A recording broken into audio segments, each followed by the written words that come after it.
don't worry, within 3 months, I will be accepting Mahaparinirvana. मारा खुश था, उसने बुद्ध को महापरिनिर्वाण के लिए राजी कर लिया था और इसकी आनंद के सामने घोषणा भी करा ली थी। बुद्ध नहीं होंगे तो मारा के लोभ लालसा का बोलबाला रहेगा। लोग ज्ञान कर्म से ज्यादा भोग की ओर परिणत होंगे, पर मारा बुद्ध के एक और निर्णय को जानता नहीं था। बुद्ध अपने नहीं रहने की आगामी स्थिति में अपने ज्ञान को विस्तार देने के लिए, अपने अवशेषों के सुरक्षित संग्रह और जनमानस के लिए इसके दर्शन की व्यवस्था कराने का निर्णय ले चुके थे। चपाल चैत्य में अपने महापरिनिर्वाण की घोषणा कर बुद्ध अपने भिक्षुओं की टोली के साथ आगे बढ़ रहे हैं। वे एक पल के लिए वैशाली को पलटकर निहारते हैं और फिर आनंद से कहते हैं, हम पश्चिम की तरफ जा रहे हैं आनंद। आनंद से कहते हैं, हम पश्चिम की तरफ जा रहे हैं आनंद। पश्चिम जिधर सूर्य अस्त होता है, वैशाली को मैं अब कभी नहीं देख पाऊंगा। असल में बुद्ध के महापरिनिर्वाण लेने के निर्णय की बात वैशाली में फैल गई थी। उन्हें लगा वे फिर कभी बुद्ध को देख नहीं पाएंगे। पूरा शहर बुद्ध की इस अंतिम यात्रा में उनके पीछे चल पड़ा। लोगों की इस विशाल हुजूम के साथ चलना संभव तो नहीं था। बुद्ध लोगों को लौटने के लिए कहते हैं, पर लोग उनके महापरिनिर्वाण की बात से इतने दुखी हैं कि वे लौटने को तैयार नहीं है। ऐसे में बुद्ध उन्हें अपनी एक निशानी देते हैं, अपना भिक्षा पात्र। जहां पर यह घटना हुई थी, आज भी वहां पर एक स्तूप मिलता है। जहां पर यह घटना हुई थी, आज भी वहां पर एक स्तूप मिलता है। और यह स्तूप कोई छोटा मोटा मामूली स्तूप नहीं है। यह अब तक मिले दुनिया भर के तमाम स्तूपों में सबसे विशाल स्तूपों में से एक है।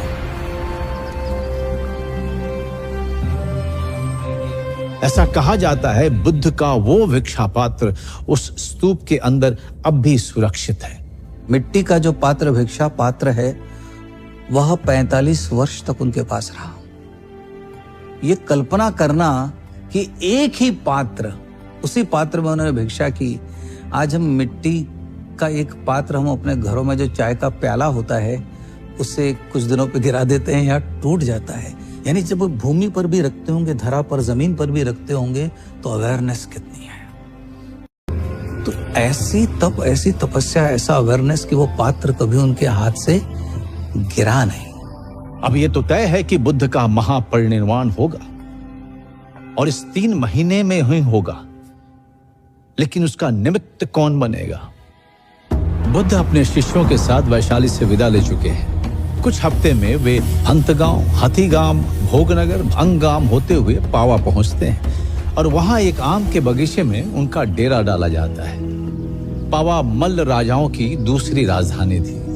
वहां चुंड नाम के उनके जाने माने भक्त का वास था। चुंड धातु के व्यापारी थे। जब उनको पता चलता है कि बुद्ध उनके मतलब अमराई में ठहरे हुए हैं, आम के उपवनों में, तो वहाँ पे वो जाके उनको बहुत प्यार से भोजन के लिए आमंत्रित करते हैं अगले दिन के लिए, और बुद्ध उस आमंत्रण को स्वीकार करते हैं। दूसरे दिन जब बुद्ध वहाँ पे जब जाते हैं आमंत्रण के लिए, तो देखते हैं कि नाना प्रकार के पकवान बने हुए हैं जो उनको परोसे गए हैं आमंत्रण के लिए, तो देखते हैं कि नाना प्रकार के पकवान बने हुए हैं जो उनको परोसे गए हैं। उसमें एक पदार्थ का विशेष रूप से मेंशन आता है, सूकर मत दो और शुकर मत दो। एक और बात जो किसी ने गौर नहीं की थी वो ये, बुद्ध ने जब 3 महीने में महापरिनिर्वाण लेने की घोषणा की थी, वो 3 महीना अगले दिन ही पूरा होने वाला था। Gautam Buddha asked Chunda, have you prepared Sugara Madhava? Chunda said yes. Then Buddha asked the Sugara Madhava from him. Gautam Buddha, take a small portion. But immediately Bhagavan Buddha could realize that this is a thing which no one will be able to digest. यह खाने के बाद भगवान को पीड़ा और हुई और भगवान को रक्तस्राव हुआ, रक्त बहने लगा। चुंड इस ग्लानि में डूबे थे कि उनके भोज्य पदार्थ को खाकर उनके भगवान की ये दशा हुई है। बुद्ध चुंड को बुलाते हैं और उसे बताते हैं कि हे चुंड, तुम अब भी मुझे उतने ही प्रिय हो जितना पहले थे, बल्कि अब पहले से ज्यादा प्रिय हो।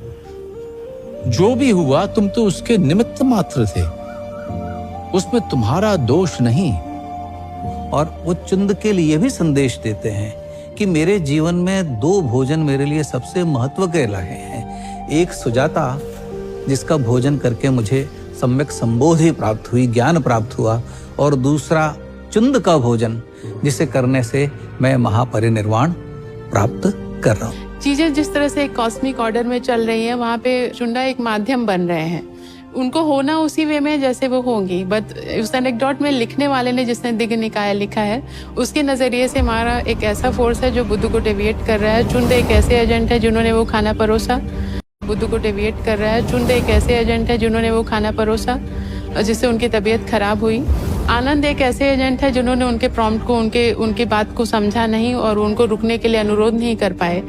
Things will happen that way, but उनका एक मीडियम और ये पात्र बदल रहा है, और ये देखने का नजरिया है जिसने ये दिग्ग निकाय लिखा है। बुद्ध अपनी पीड़ा पर अपनी मुस्कान का आवरण डालते हैं और आनंद से कुशीनारा की ओर चलने को कहते हैं। उनका कारवां ककुप्था नदी को पार करने वाला है। वे अपनी टोली को विश्राम के लिए कहते हैं, पर क्या बुद्ध अपनी पीड़ा के कारण आगे नहीं बढ़ पा रहे हैं, या बात कुछ और है? और ठीक यही बुद्ध घोषणा करते हैं कि वे कुशीनारा में साल वृक्षों के वन में रात के बीच के पहर में महापरिनिर्वाण अवस्था में प्रवेश करेंगे, और रात के आखिरी पहर उनका महापरिनिर्वाण हो जाएगा। महापरिनिर्वाण हो जाएगा।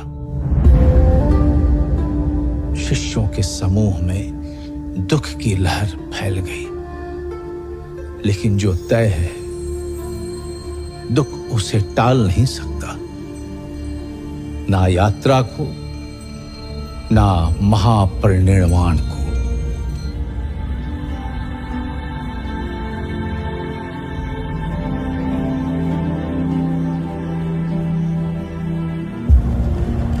बुद्ध का कारवां हिरण्यवती नदी को पार कर तब के कुशीनारा और अभी के कुशीनगर के साल वृक्षों के उपवन में पहुंचता है, जहां दो साल वृक्षों के बीच उनकी शैया लगाई जाती है।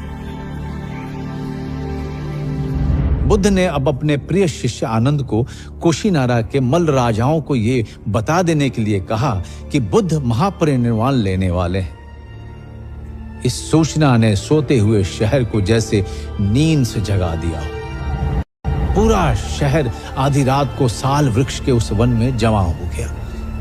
बुद्ध लेटे हुए हैं, उनका सिर उत्तर की तरफ है और मुख पूरब की तरफ। एक हाथ सिर के नीचे है, जैसे थका हुआ सिंह लेटा हो। उनकी ये मुद्रा महापरिनिर्वाण मुद्रा के नाम से दुनिया भर में प्रसिद्ध है।